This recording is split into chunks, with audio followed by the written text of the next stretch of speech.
Welcome to another episode of Cleaning Up Your Mental Mess. And today I am so excited to interview someone very special, someone who has been through so much, who has such an incredible story, and really is someone who can teach us about resilience and bouncing back after a lot of challenges. So before I tell you more about this amazing man, I just want to welcome Harma Hartouni into the studio with me today. And Harma, thank you for joining us today. And I'm just going to read a tiny bit of your bio and then you can take it from there. Hartouni grew up in Iran, where being gay was illegal and can be punishable by death. He rose up after abuse, bullying, and a near-death accident that left him unable to walk. As a young adult, he moved to America as an outcast gay Middle Eastern man who didn't speak English and lived off food stamps while also supporting his mother and siblings who later came. Today, Hartouni, based in Los Angeles, is one of the country's most successful real estate entrepreneurs. His real estate practice exceeded 1.2 billion in sales volume in 2020. He is happily married and one half of a power couple, and he and his husband have 3 children by a surrogate and a home filled with pets. Welcome to the studio today. Can't wait to hear your story. I appreciate you having me. Thank you. And you have written a book about your story, and the book is, can you hold it up? Getting Back, a story of resilience, self-acceptance, and success. And I love that because those are 3 of my favorite, 3 of my favorite words, resilience and self-acceptance. I mean, those cannot be separated. So I love the way you put those together. So where do we begin? I mean, you've got so many great points. So maybe we should begin at the beginning. Tell us your story, because you had an incredible accident that happened. And where would you like to begin? I was just going to say, okay, I'll give you the short version and then you tell me where you want to expand. I'm an Armenian Christian, lived in Iran most of my life. I was 20 years old when I moved by myself back to the US. However, I was born in Hollywood Hospital at age of 30 days old. My mom decided to move back to Iran because she was in love and my dad was back home.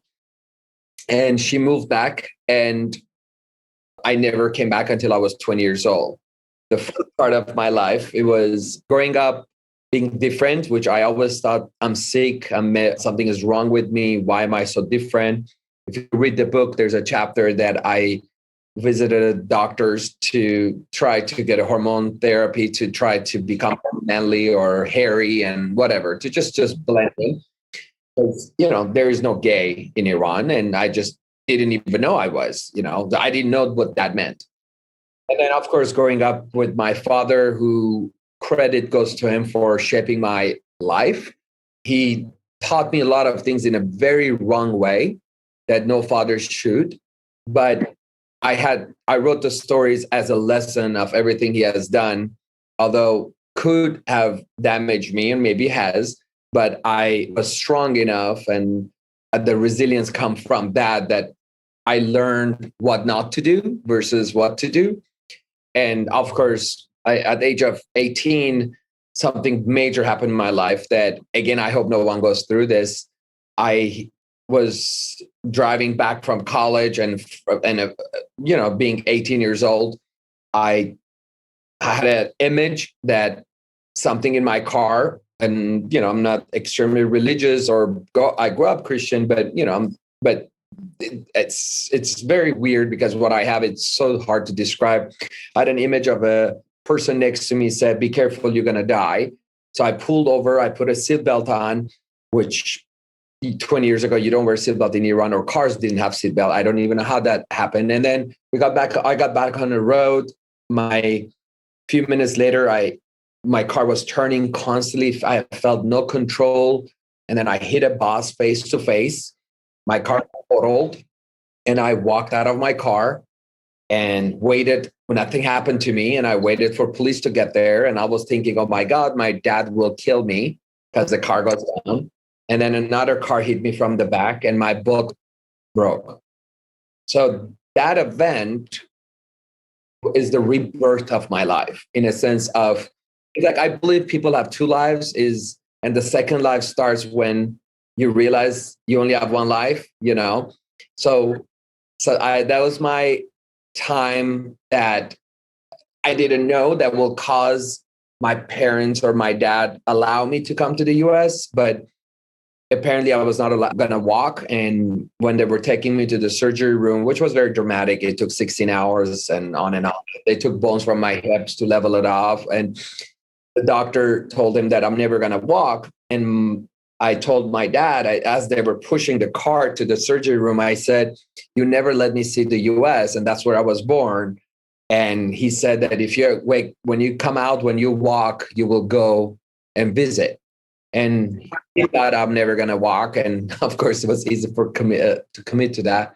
And 13 months later of multiple surgeries and laying down in bed, which were, if you just lay down in bed for 10 minutes, don't touch your phone, no computer, no TV, look up in the ceiling because you're in a cast. The 10 minutes is like 9 hours. It just doesn't, So 11 months of that. That's why I have a lot of respect for any parents who have kids that they struggle, because my mom had to give me bath and everything else in my bed, So then I moved to the US. I did serve in the military in Iran. Although you're born in another country, you still have to serve. So I served in military with a wheelchair, and we purchased the remaining of the period that I had to serve. And because they were selling it out. And then I moved to the US with a walker, and I was like, I am never going back, because it wasn't about the country, or it wasn't about my mom or dad. I just felt maybe I'll start something new and I won't be bullied. No one knows me. My history is gone, and I can be new and I can build something new, and I'm going to be a little bit manly so no one can question anything. And then I struggled having girlfriend, and then, my desire. And then I struggled with my own self and couldn't accept myself for a while. And then my mom was putting pressure on me. I moved my brother and sister, my mom, slowly. And my dad didn't come, and he was hoping we will struggle enough here because he's a wealthy man back home and we'll go back. And so he stopped paying for everything. And I said, I'm going to work and we're going to make enough so we don't have to go back, because I was the responsible person. I caused that move. And I remember my mom every night was, where are you going? Where are you going? Who are your friends? So she knew something that she couldn't accept it.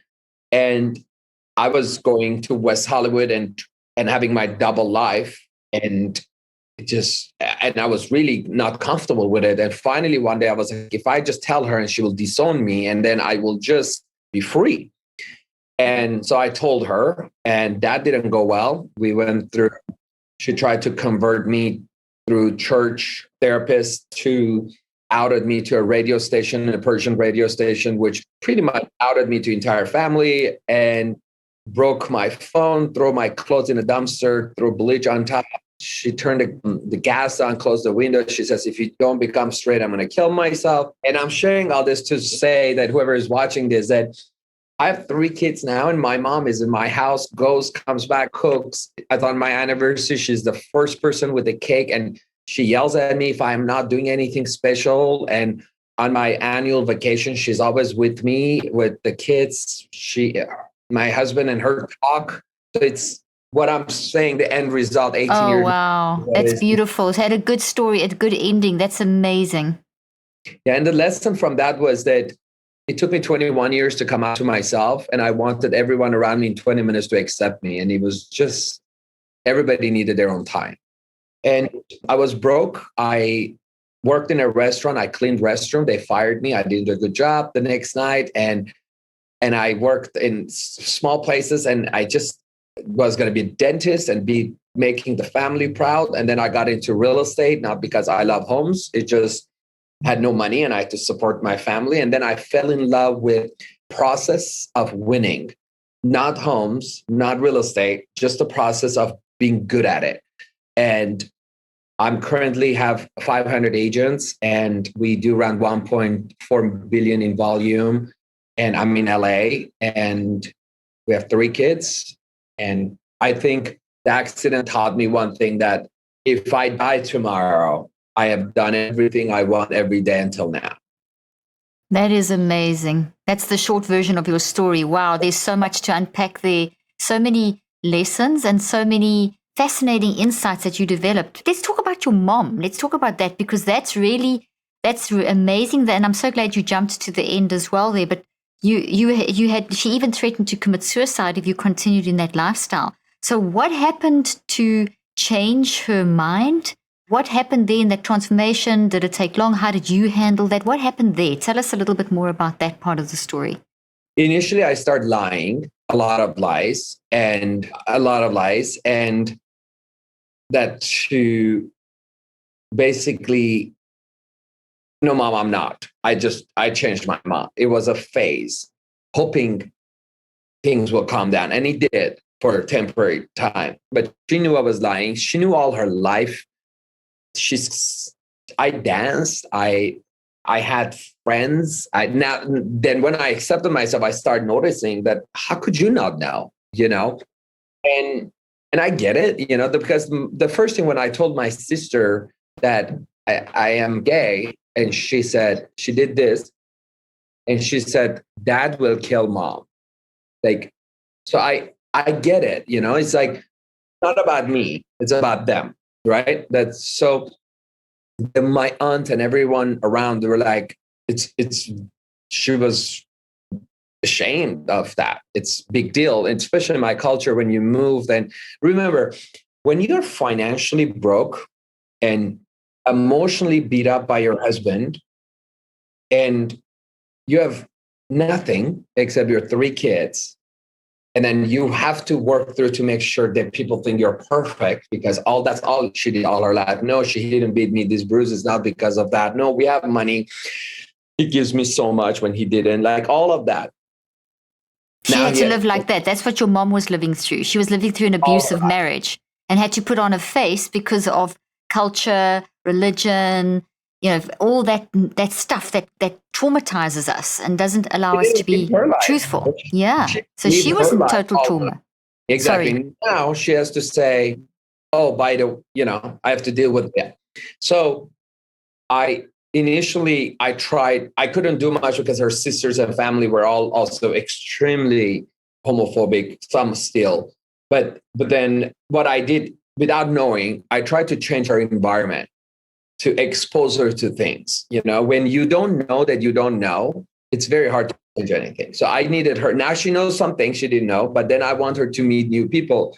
So it was an organization that I knew that they had a therapist that was open to talk to her, and I made her do, and it did not go well, but exposed her to, there's another Armenian mother who has a gay son, who's a therapist, who's been in America 30 years. Look, and then she shut it down, but it was, she got exposed to that. And I think what happened throughout the time, she realized, because gay in Iran is, if someone is extremely feminine or they go through a transition, to them, that's gay. You can't be between. There's nothing like, you can't desire anything, you can be a woman like woman. You got to transition. So she thought, I'm going to be, I don't know, belly dancer, and I'm going to be, I don't know, doing gay extreme stuff, and they associate with, I don't know, alcohol, drug, like they don't. It's got a really bad understanding. Yeah. Yeah. So I had to educate her. It's like, Mom, like, although right now I have 3 kids and I do drink, I don't consider myself alcoholic, but trust me, I need a glass of wine. But I needed to educate Mom, that's not what it is. So it was a period of 3-4 years of, I'm very proud of her, how fast she was adapting, unlike her environment wasn't. And I think partially also she realized that she's going to lose me because I was withdrawing. And the last thing, I think, I believe it helped because I was financially supporting. I wasn't depending on her. And so it really helped with the dynamic of the conversation, that I'm not going anywhere. I'm still the one supporting. You can't just push me away. I'm not going to change that easily if you want. I am who I am. And remember, I was myself struggling with it. So it wasn't like, 20 years ago, you didn't have gay pride. You didn't have any support. No, it's different now. So it's a different world, yeah. But there, what you're saying there about your mom changing over that time period, what's really it's amazing, everything. But what struck me the most was that she said she realized she was losing you. So there, love conquers all. That love for your child made her eventually see another perspective. And, I think this is what's so important. What I take away from your story here is that if something is hurting someone else, you've got to look at what you're doing. Why are you hurting someone else? If your belief system is hurting someone else, and that's what it sounds like she made that transition, that she recognized, okay, well, her culture, her religious beliefs were hurting her own son. So it can't be right. And she shifted, and that mother's love won the day. And now she's part of your family and your children's lives and your husband's life. And I mean, that's an amazing thing. And for you to also have been able to process that and deal with it and forgive and move forward is also a sign that, really it's so cheesy, but love does conquer all. It's a really foundational principle of how we survive. So that's how I read what you're telling me there in this. I don't know if you want to comment on that. Yeah, absolutely. I mean, the cute story is recently she came where I was making Armenian Turkish coffee in the kitchen. We do that, and she brings cake and the kids pastries. Yeah. And she goes, "Oh my God, you don't believe what happened. I was in a grocery store and this woman, do you remember Jeanette?" I said, "No." And she gives me a description. I'm like, "No." And goes like, she remembered me, hugged me, goes like, "Oh my God. And how's Harma?" And goes like, "Great," because they remembered me from back home as the oldest. So goes like, "Is he married?" Goes like, "Yes, he's married, has 3 kids." And she said, "What is the wife Armenian?" And I said, "No, it's actually a husband and he's from Pakistan."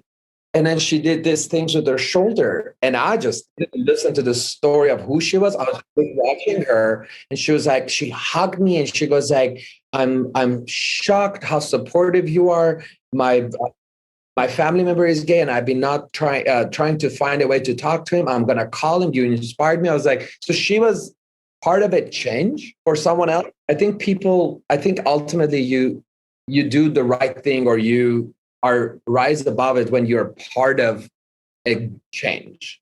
Part of the change and part of seeing the bigger picture of life, and that that this categorization and these judgments are not productive. They don't, it's not going to make you happy and peaceful and love. And, that's what a great story. I love that. That's incredible.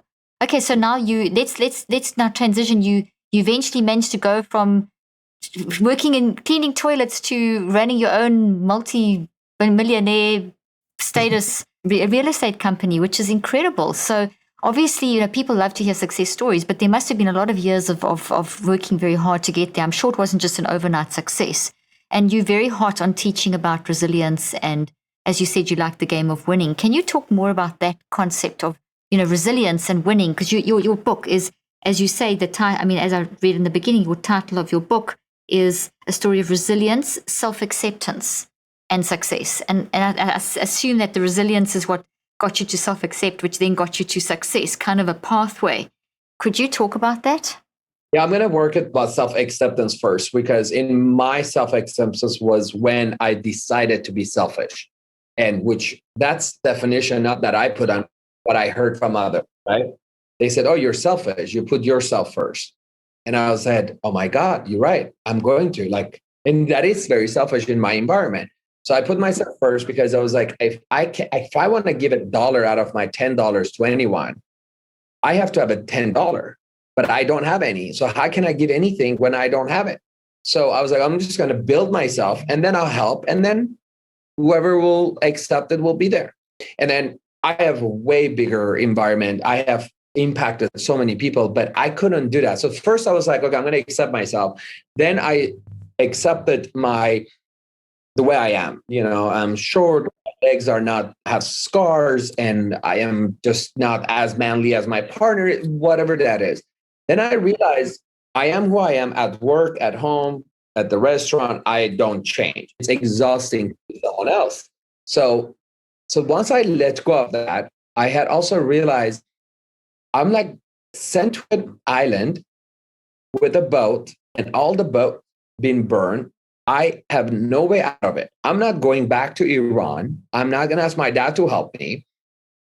I can't go back in a closet to be normal for people. So this is it. So I think it really helped when I didn't have a false hope, and I didn't have this people to say, "Take your time. It's okay. Come here. I'll take care of you. You don't have to." I didn't have that. It was just like, get up and stop crying for your whatever you lost. So I developed this thing that I talked about on my other interviews, that I developed this 5 minutes funeral. So whatever you lose, it's 5 minutes. Cry, beat yourself, do whatever you need, get over it, because you can't write a new chapter if you keep doing old ones.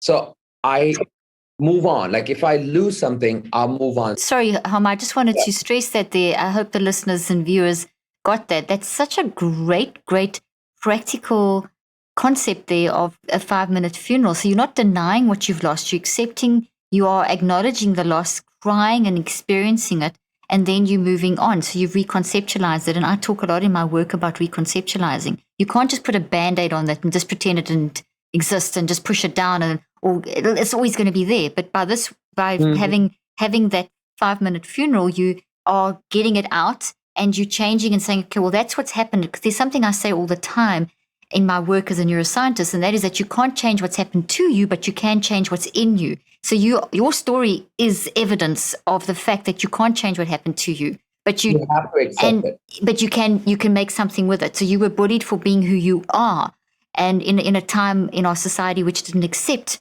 that this is very normal to be gay, that this is something that's a normal thing, and you had to deal with all that pain and bullying and rejection and years of, and then on top of that, the accident. There's so much. You could be a very bitter, twisted man. You could be, and you've got a lot of reasons to be basically in a bad place. And I'm sure you do have bad days because trauma, and that's totally normal to be upset and cry.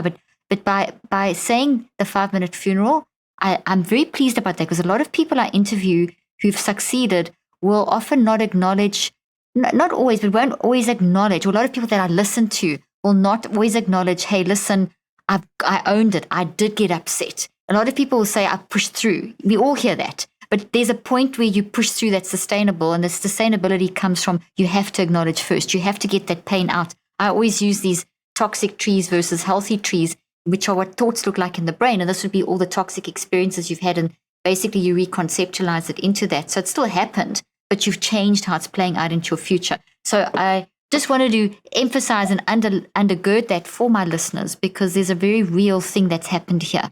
You acknowledged in order to move forward. Yeah, absolutely. And I give you another way of talk about that is that I run towards my fear. So if if I have to deal with it, I'm going to run towards it. If you read the book, Eat the Frog, it's like you do it in the morning and just get it out of the way. And so I give you a very simple example happened this morning. I was driving very fast and the guy next to me was just cutting people. And, I was driving like him. So it wasn't like he was better. He was a horrible driver. I was like trying to get to the DMV and he's cutting. You were doing the LA thing.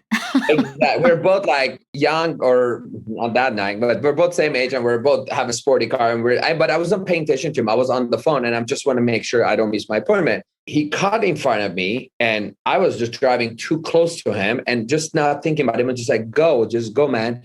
And we got to another red light. He come next to me, put the window down, and he goes like trying to cuss me or being angry.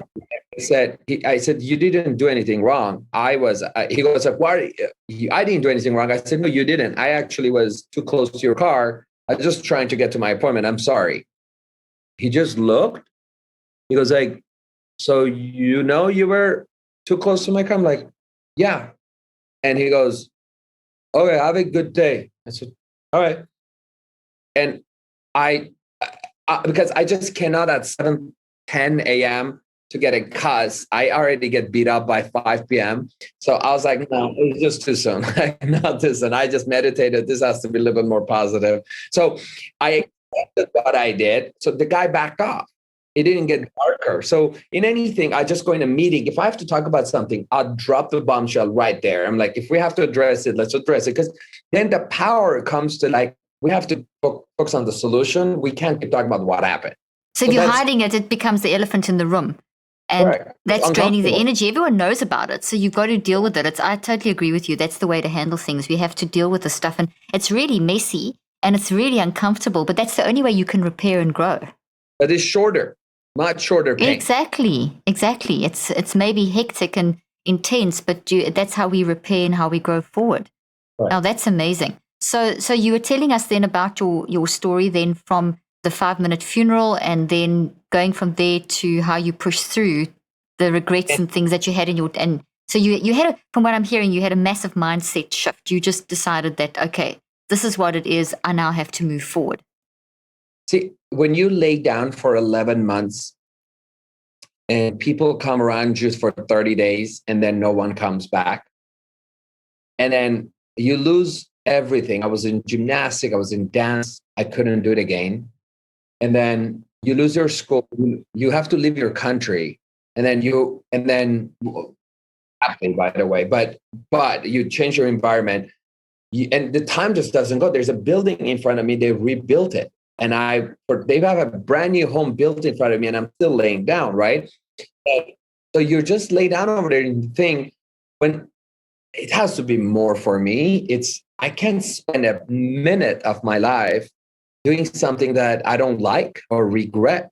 And that's what people say, you love real estate. I'm like, no, I don't like every home I sell. No, I love when people are happy. I love when my growth happened. So I developed a passion of success and leaving a mark in what I do, whatever that is. That helped me to put my eye on where I'm going, and anyone in between who's damaging the way. For example, I get all the time, I don't know if that's going to work. I'm like, well, I'm going to find out and let you know. Oh, that's great. I love that. Yeah. Oh gosh, say that again. That's really good. The people the naysayers in your life. You don't hear people saying, go do this, is going to work. You hear people, opinionated people are usually saying what not to do. So when I hear that, I'm like, well, I'm happy to share with you how that's going to work out. So I notice I do things, half the things or 70% don't work, but then I have a lot more to show because I constantly took an action and they still waiting to see if that's the right action so I'm very risk taker in a sense of, I calculate and I don't go after something I don't want. And I got used to, I think 10 years ago, I learned to say no. It's an amazing opportunity, just not for me. I don't want it. I can't have it all. I want to have what I want. And so I learned to say no. I learned to not associate myself with people around me that they put a cap of where I'm going. That's very, very important. You said so many important things then, and I'm just going to summarize them and tell me if I'm hearing you correctly, because I think it's very, very, it's such great wisdom. So first of all, I see you as having a possibilities mindset. And the possibilities mindset is that that's my goal. It's realistic. I think this is what I'm going to achieve and that is the work. But I'm also not scared if it doesn't work out because I've learned what doesn't work. That's a possibilities mindset. That's what Thomas Edison did when he was asked about the 1,000 failures before he invented the light bulb. They said, what about all the failures? He said, it's not failures. He said that they're not bad. I know 1,000 things that don't work. And that's the mindset that gets a person to the point of success.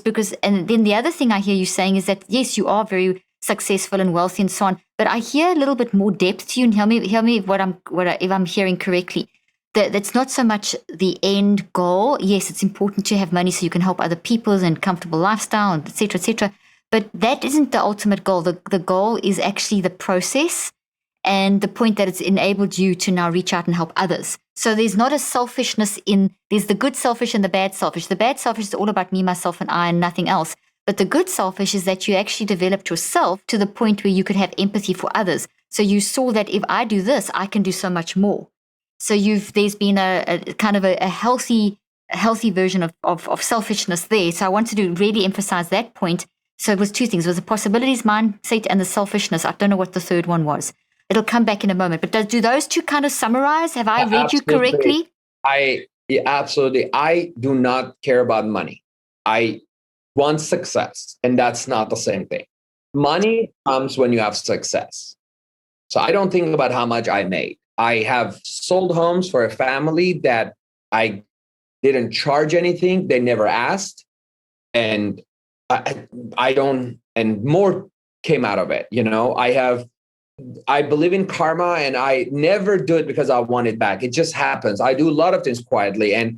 But one thing, when you said selfish, let me point out, When I became selfish, 20 good selfish, good version of selfish, 20 years later that I got in that habit, I have 47 people on a payroll. And when COVID hit, I have never laid off anyone or taken their bonuses away. And they people in that 47, 50% of them been with me over 6, 7 years. So if I'm being selfish and has created opportunity, then I'm good selfish. I'm just going to continue being who I am because Exactly. That's the good selfish. It's fantastic. I love it. I love it. And I am me. I'm not living another life. I'm happy with it.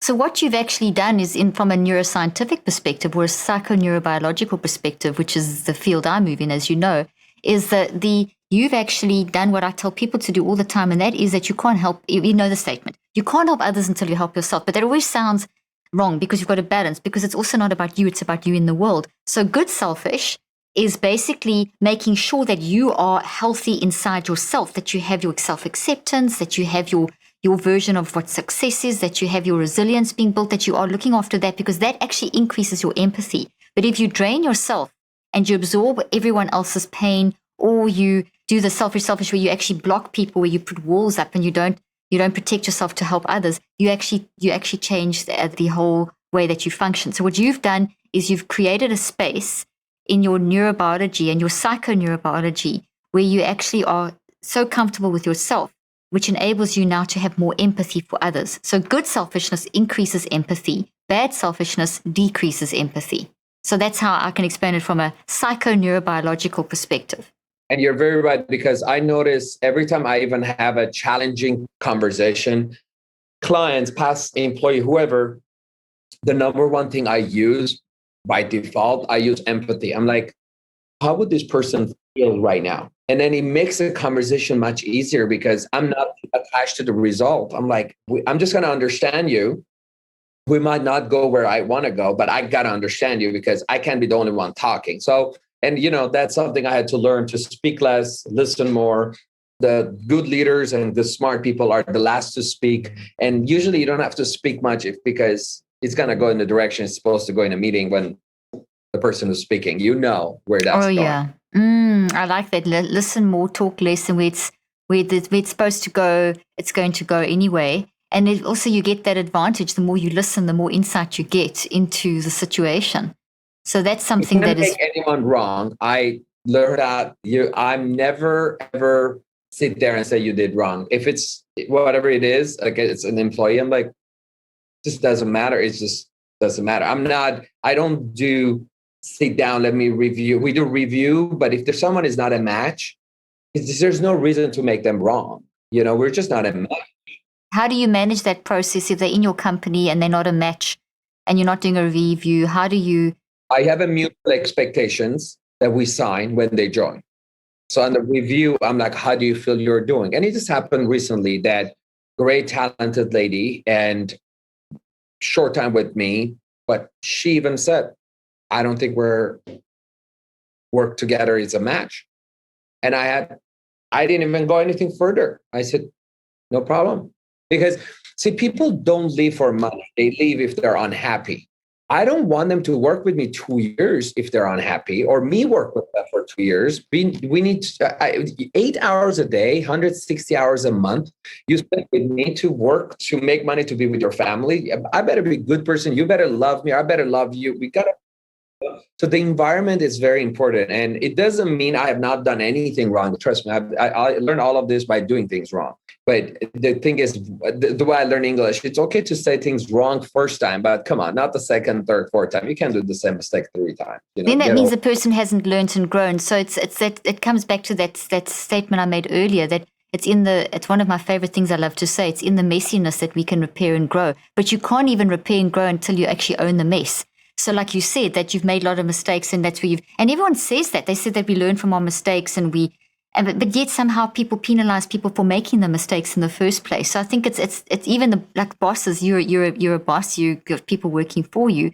They if you kind of fail, people can get difficult. So you've probably created the environment, if I listen to you, where you allow them to make mistakes as well as you to make mistakes, and it's kind of this organic process of growing forward.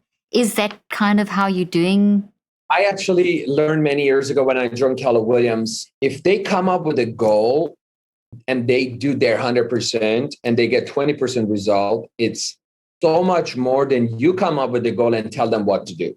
So although it's really painful, I sit down, I'm like, you tell me, do you think that's what you want to do? What is it that you want to do this month? Can you hit that number? Will that make you happy? What kind of impact will have that? Once they have an into it, and even they do half the effort, it's more than if I tell them what to do. So leading is very different than managing. Working with people or working through people is two different effort. And, the effort that you have to make when you have an organization. And, it's funny if you talk about the book, it's like my past has shaped how I act now. Skill set that you have to learn, that you can't just say, I'm sorry, my dad beat me up, so I'm just going to be rough with everyone. That was my dad's excuse. Because like, well, I'm rough with you because my dad did that. I'm like, you're perpetuating patterns. You got to break the pattern. Exactly. And you said something, and this goes with your background. Humans, I believe, maybe correct me if I'm wrong, that we're the only animal that we punish ourselves for our same mistakes over and over, and we don't forget it, and we memorize it, and we're done. And other animals, they just let it go. They don't do that again, and they move on. Exactly. So, it's a matter of learning from it and moving on.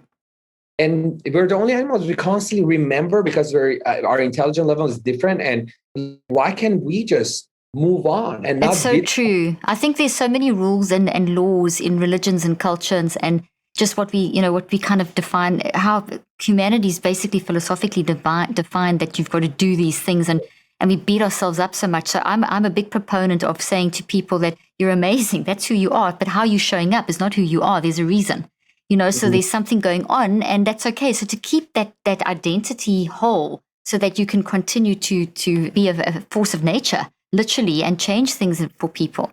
Well, this has been amazing talking to you. I've enjoyed every minute of it, and I really salute you for how you got through lying for 11 months in that bed, going through, we've only heard a tip of the iceberg. So where can people learn more about you and get your book and hear more about your story and be encouraged by your story? My website is harmahartouni.com, and you can get the book on there or Amazon. The name of the book is Getting Back Up. My email is on harmahartouni.com. They can email me. I'm happy to respond. I get a lot of great feedback. It really gives me the pleasure to change some small lives out there. So I'm grateful for that. Oh, well, thank you so much. We'll put those links in the show notes. And it's been a pleasure talking to you. And thank you for all the wisdom and insight and authenticity and sharing a really hard story. That's not an easy story to share. And I'm so happy that things have turned out, and I know you're going to touch many people's lives. So thank you so much for joining me today. I'm grateful you did this for me. Thank you. Thank you so much.